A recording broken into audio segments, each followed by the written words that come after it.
Bonjour tout le monde! J'espère que vous allez bien, que vous avez passé une belle journée et je vous invite à vous déposer, à vous asseoir tranquillement sur votre chaise, votre siège, prendre un petit verre d'eau et on va pouvoir débuter une 5e semaine de live. Donc, vous avez probablement vu le sujet de la semaine, comme je vous disais qu'on va aborder en 4 temps. Donc, le sujet que j'ai reçu, en fait, c'est une question d'une maman, comme à chaque semaine. Cette maman m'a écrit pour me dire, en fait, la situation vécue. Mon enfant a 10 ans, il n'a pas d'amis, il refuse de jouer avec les autres dans le parc à la récréation. En éducation physique, c'est pareil, il refuse de participer. Du coup, à la maison, il préfère lire ou jouer aux jeux vidéo. J'aimerais l'aider à être plus heureux et aller vers les autres. Comment faire, comment m'aider? Donc, comme je vous mentionnais, moi, mon objectif à travers mes lives, c'est de vous aiguiller sur ma manière en tant qu'experte en pédiatrie puis en neurodéveloppement pour vous amener à développer vraiment un œil d'analyse des comportements de votre enfant. Parce que si on voit la situation trop de surface, ce qui arrive, c'est que on va basculer beaucoup trop rapidement dans une étiquette. Comme c'est la faute du comportement, peut-être l'enfant me manipule, il fait des caprices, il me provoque, ou comme si c'était son tempérament. L'enfant, il est timide. Puis là, on catégorise l'enfant comme étant un enfant timide. Et par exemple, introverti, on pourrait avoir l'inverse, extroverti.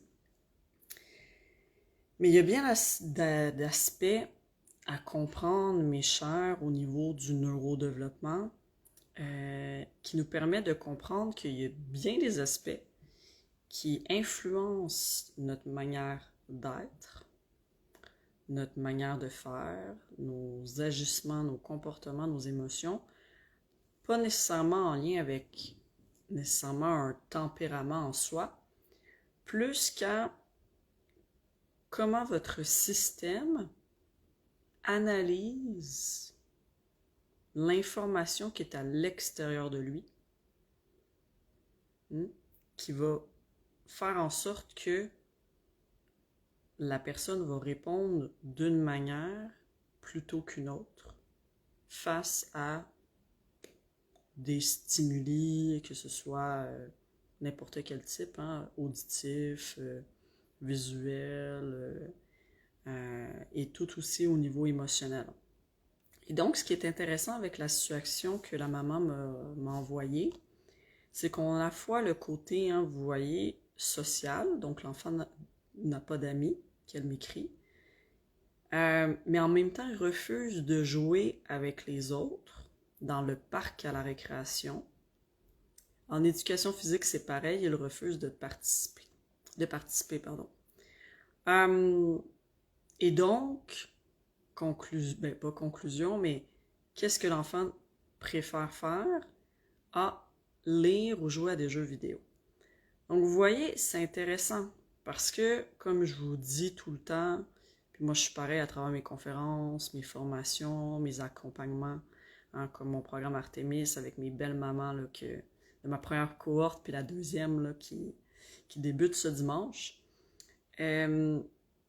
C'est de voir qu'à travers les comportements de vos enfants, ils vous disent tout. Tout ce qu'ils ont besoin, tout ce qui vient de les déranger. Et donc, ici, c'est intéressant. Puis l'objectif de la première journée, du temps 1, donc comme on est lundi, c'est le temps 1, c'est d'aller voir les différents aspects. Bon, bien entendu, on a le côté social. Mais je veux vous amener ici à voir plus loin. L'enfant refuse de jouer avec les autres dans le parc à la récréation. Donc, la mère me précise dans le parc. Okay? Donc, il y a un aspect qui est intéressant dans le parc, il y a des modules. Hein? Que ce soit des glissades, des balançoires, des barres de singes, un petit mur d'escalade. Bon, ça, je sais pas si c'est partout comme ça en France, mais du moins au Québec, c'est comme ça. Et là, elle me reprécise, en éducation physique, c'est pareil, elle refuse de participer. Elle me précise pas dans les cours de français ou dans les cours d'art plastique ou de musique. Elle me parle de l'éducation physique. Donc, on est encore dans le domaine du corps, de la motricité. Et donc, elle me dit par après, du coup, à la maison, il préfère lire ou jouer aux jeux vidéo. Donc, on est dans des loisirs ici, que moi j'appelle en plus sédentaire, plus passif. Hein, la lecture, donc on est assis, on lit. Jouer aux jeux vidéo, c'est pareil, hein, fait que c'est nos pouces qui se font aller, puis on a de l'analyse visuelle, auditive. Évidemment aussi cognitive par rapport au jeu, mais en soi, le corps ne bouge pas. Et là, elle me mentionne, j'aimerais l'aider à être plus heureux et à aller vers les autres. Un aspect qui est important à comprendre ici, mes chers parents, un enfant se développe par bloc. Donc, au début, le petit bébé naît. Il fait l'accumulation de tout ce qui est sensoriel dans son environnement. Donc, les informations tactiles. Salut mon cher Thierry! Les informations tactiles, les informations proprioceptives. Ça, c'est tout ce qui est en lien avec notre conscience corporelle, notre conscience spatiale. L'information vestibulaire, le mouvement. L'information auditive, visuelle, olfactive, gustative. Et quand les sens sont bien forgés, bien établis, là-dessus peut se développer, bonjour à vous, là-dessus peut se développer la motricité. Donc, si mes sens, mes 7 sens sont bien établis, le développement moteur peut se faire. Et quand la motricité est là, ok, fait que l'enfant commence à ramper, à marcher à 4 pattes, à tourner dos au ventre, à marcher, nanana, pouf, il y a l'émergence du langage. Hein? Donc, il y a la communication qui arrive, il y a les capacités attentionnelles, et tout ça permet éventuellement d'être autonome, d'avoir des comportements adéquats en société et de faire des apprentissages. Fait que vous voyez l'autre, hein, c'est pour ça que je vous l'explique hein, d'un point de vue neurodéveloppement, tout commence par la motricité, hein, le sensoriel, le sensorimoteur. Et après vient le reste. Ici, on a un garçon de 10 ans qui n'a pas d'amis, refuse de jouer avec les autres dans le parc. En éducation physique, c'est pareil, il refuse de participer. Alors, il va faire des loisirs sédentaires et des loisirs ici, comme lire et jouer aux jeux vidéo, qui sont qui s'extraient d'un réseau social. Par exemple, justement, c'est pas un jeu que... les jeux vidéo, oui, avec des écouteurs, on peut jouer avec quelqu'un, mais on n'est pas en interaction directe avec quelqu'un à côté de l'autre. Et c'est surtout que c'est pas des activités, comme je vous ai dit, qui impliquent le corps. C'est pas des activités qui impliquent la motricité. Et donc, vous voyez comment je décortique la situation. C'est de voir que clairement ici, il y a un parallèle à faire et un lien entre le fait que l'enfant a de la difficulté au niveau social et sa motricité corporelle. Okay? Pourquoi? Plus on est à l'aise dans notre corps, plus on est à l'aise dans notre confiance en soi. Et chez les enfants, ça se bâtit beaucoup à partir de là. Okay? Donc, si je suis adroit, que je maîtrise mes mouvements, que j'ai une bonne coordination, que j'ai une bonne équilibre. En tant que petit enfant, ça va l'aider à développer son autonomie, à mieux utiliser par exemple des outils, des ustensiles, des ciseaux, des crayons, peu importe, de jouer au ballon et c'est comme ça qu'on entre en relation avec les autres. Hein? Donc, euh, donc, vous voyez, c'est vraiment de, à partir du moment qu'on se sent bien dans notre corps, l'enfant est à l'aise d'interagir avec les autres. Hein? Parce qu'il n'y a pas le côté nécessairement euh, émotionnel, social à ces âges-là. Hein? Donc, jeune, c'est vraiment tout le volet de à quel point je suis à l'aise dans mon corps pour interagir, pour jouer et rentrer en relation avec les autres enfants. Hein? Et si justement l'enfant est maladroit, difficulté de coordination, difficulté de planification motrice, d'organisation, il va s'extraire de plein de types d'activités en se disant, ben, salut ma chère, en se disant, ben, je suis nul, je suis pas inclus, en éducation physique, on me prend en dernier, et là, ça va faire que l'enfant va s'isoler. Mais c'est pas propre au social, c'est propre au fait que son inconfort au niveau sensorimoteur fait en sorte que il s'extrait de tout ce qui est activité un petit peu plus avec les autres d'un niveau social. Et ça, c'est vrai, par exemple, avec tous les enfants, notamment que j'ai traités dans ma carrière avec un trouble développemental de la coordination. Hein, l'ancienne appellation, c'était dyspraxie motrice ou trouble d'acquisition de la coordination, TAC. Ben, on voit que ça a un impact directement au niveau de l'aspect social. Et donc, plus on est à l'aise avec notre corps, de le bouger, d'être adroit, plus on va aller vers les autres et rentrer en interaction et pouvoir interagir, surtout quand on est jeune, dans des jeux, dans des activités.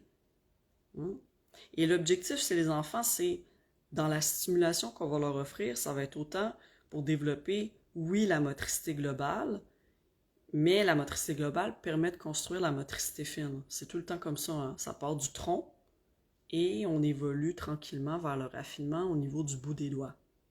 Salut ma belle Fanchon! Donc, c'est hyper important de voir l'évolution neurodéveloppementale de cette manière-là. Hein? On part du sensoriel qui permet de construire la motricité, qui permet de construire les habiletés de langage attentionnel, des bisous. Ah, t'es dans le sud! Ben, c'est ça que je me demandais. Bon, ben, j'ai ma réponse. Des gros bisous, ma belle Fanchon. Donc, c'est ça. Fait de voir cette évolution-là au niveau neurodéveloppemental, ça permet de justement de mieux comprendre ce qui se joue chez l'enfant et de voir l'importance que ça a au niveau de sa relation avec les autres enfants. Puis à quel point il peut être extrait facilement des activités par lui-même ou par les autres enfants qui malheureusement vont peut-être rejeter l'enfant qui n'est pas capable de lancer la balle, de jouer au ballon, de monter dans le module avec eux, de se balancer, de sauter à la corde à danser, name it. Hein? Puis après, la motricité globale, comme je dis, c'est elle qui est en amont, qui va permettre de construire la motricité fine. Donc, ça a un impact sur comment l'enfant va manipuler les ciseaux, les crayons, le pot de colle, etc. Puis là, si t'es maladroit aussi là-dedans, ben là, ça a un impact sur ta scolarité, surtout à la maternelle notamment.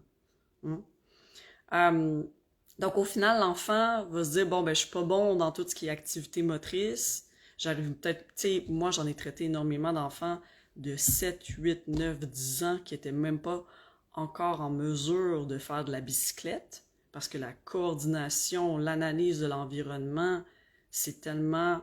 l'exigence au niveau sensorimoteur, attentionnel, c'est tellement grand qu'ils n'arrivaient pas à faire du vélo. Imaginez tous les enfants, on les voit en train de faire du vélo dans les rues, puis en train de s'amuser, en train de faire, moi, des randonnées en vélo, j'en ai tellement fait.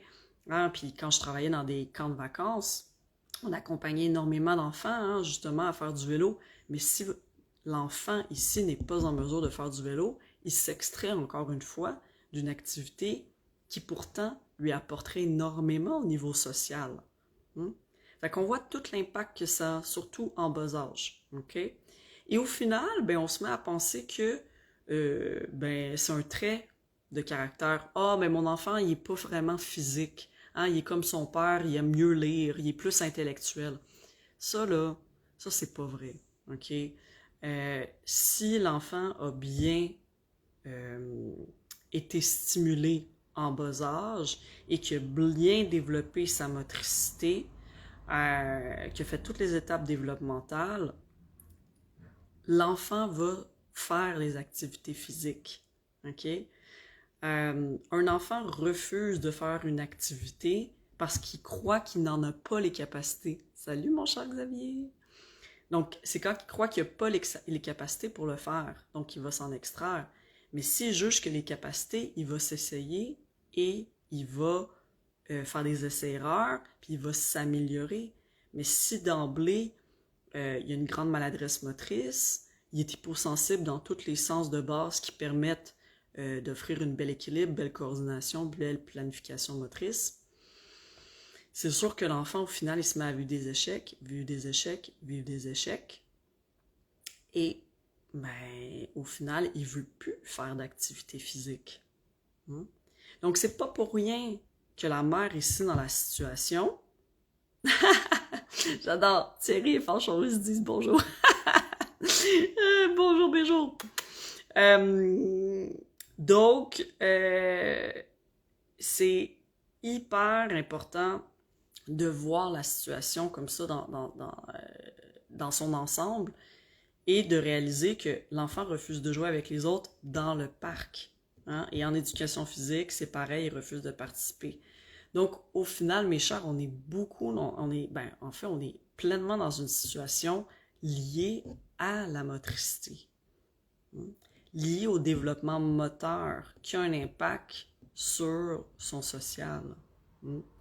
Et donc, c'est intéressant avec ces enfants-là, puis on va en reparler demain quand on va aller un petit peu plus pointu au niveau de la cause, puis au niveau de la théorie neurologique et neurodéveloppementale, détailler tout ça, hein, pour comprendre davantage les tenants et aboutissants de la motricité sur « je me mets en relation avec les autres ». Notamment, tu sais, par exemple, quand je travaillais, moi, pendant des années, hein, dans des camps de vacances, tout ça, les enfants qui avaient de la difficulté à nager, ils se mettaient sur le bord de la piscine. Les enfants qui avaient difficulté d'équilibre ou une genre d'insécurité gravitationnelle, ils n'allaient pas dans le parc jouer. Même chose pour la balançoire, ils n'étaient pas capables de se donner l'élan. Fait qu'ils s'extrayaient encore une fois. Et les enfants, ben, au final, ils voulaient jouer, mais eux, en s'extrayant, ils n'étaient pas invités dans les jeux. Donc,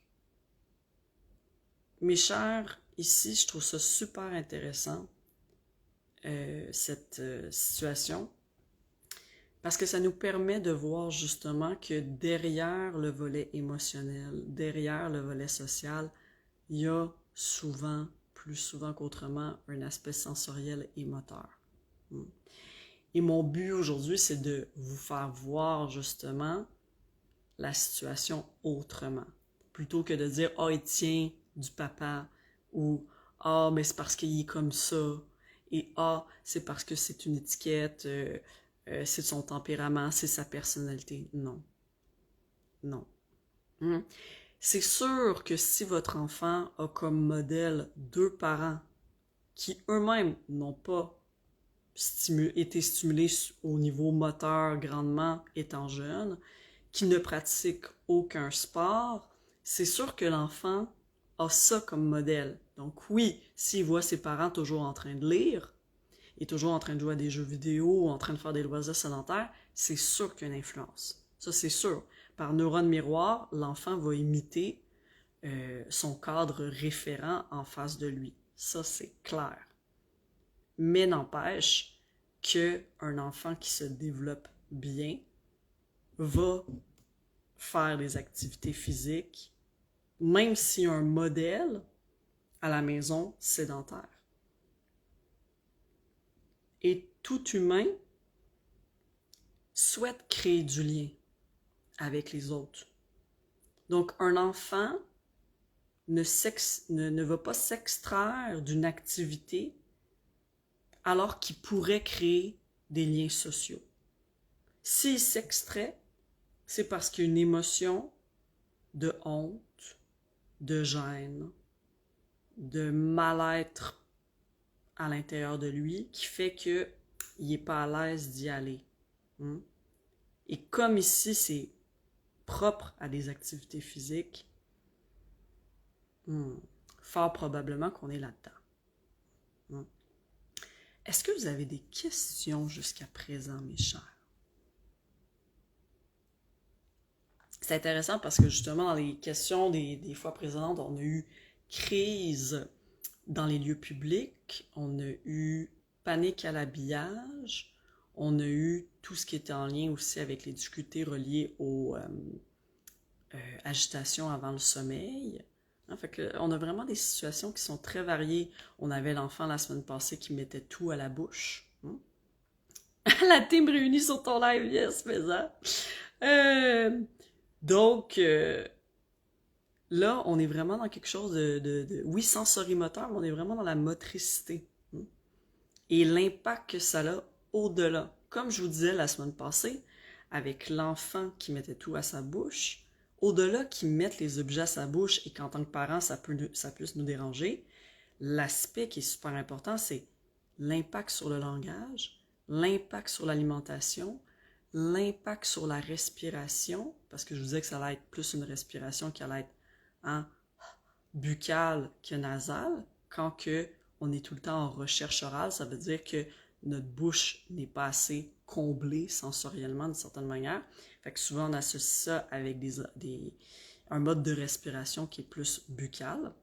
L'impact au niveau attentionnel, vous voyez, fait que chaque situation, on voit de surface le comportement, mais l'impact que ça a plus loin sur différentes sphères de vie de l'enfant, c'est ça qu'il faut regarder aussi. Donc, en tant que parent, c'est de sortir au-delà du comportement. Quelle émotion l'enfant vit, mais quelle sphère de vie ça a, ça touche, de manière, peut-être d'un point de vue externe indirect, mais en fait, ça touche de manière directe. Donc, on va explorer ça cette semaine ensemble. Donc, le lien entre le corps, je suis bien dans mon corps, je sens mon corps et à quel point ça a un impact sur je me sens bien socialement avec les autres et dans des activités motrices. Donc, voilà pour ça.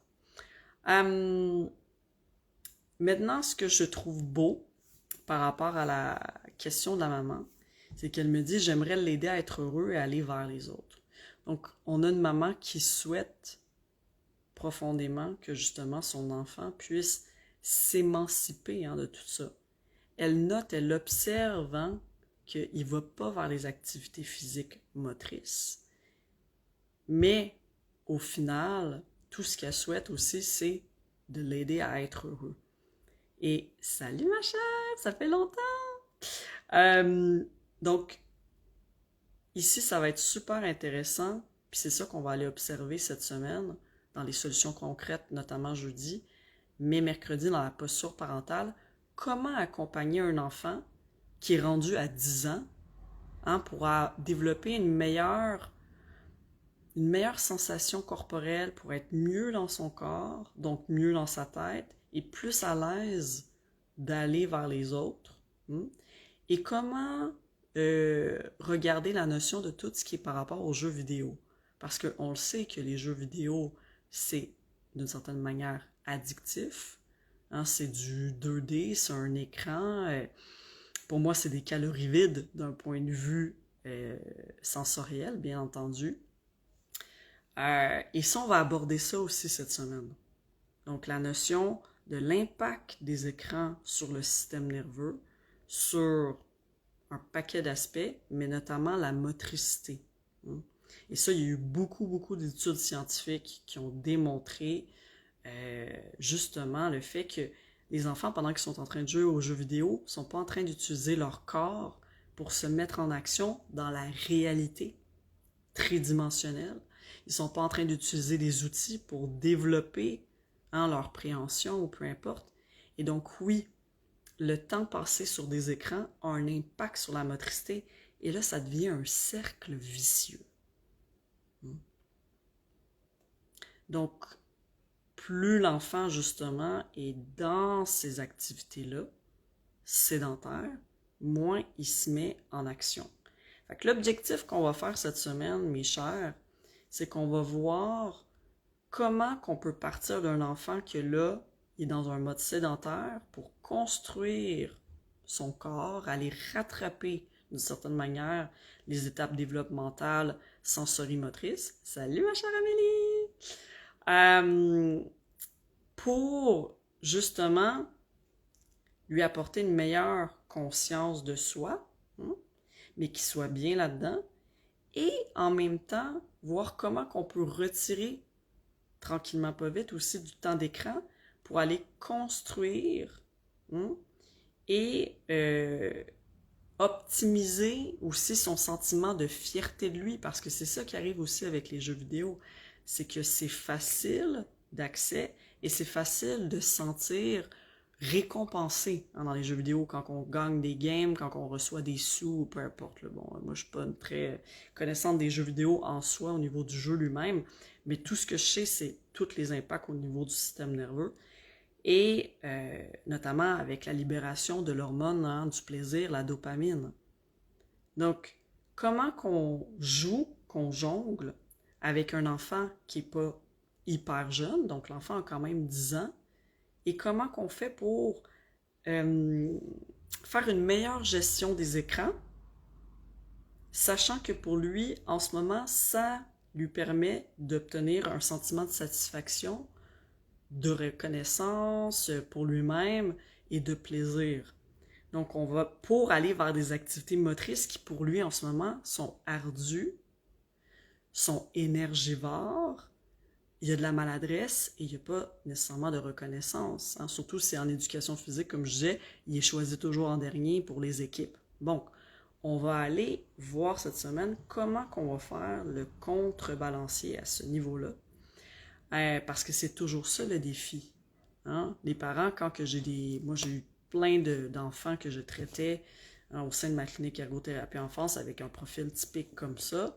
C'est pas juste de dire « Ah, je vais travailler pour qu'il y ait plus d'amis. » Ben oui, mais c'est pas les amis en soi comment qu'il est à l'aise dans son corps. Mais si on travaille que le corps, mais pas d'aborder tout ce qui est au niveau des jeux vidéo, ben lui, il va pas voir l'intérêt de se mettre en branle dans une activité qui est demandante, qui est exigeante, alors qu'il pourrait très bien se mettre devant les jeux vidéo puis passer des heures là-dessus. Donc, vous voyez comment qu'il faut y aller en étapes. C'est ça la pédiatrie. On analyse la situation, on se met d'un point de vue extérieur, on voit l'impact que ça a sur les différentes sphères, et après, on pose les actions justes et en étapes. Est-ce que vous avez des questions, mes chers, par rapport à ce sujet? Puis comme je dis, à chaque fois, vous pouvez me poser des questions en message privé. Hein. À chaque fois, comme je dis, dans les dernières semaines, vous êtes plusieurs à m'écrire en message privé.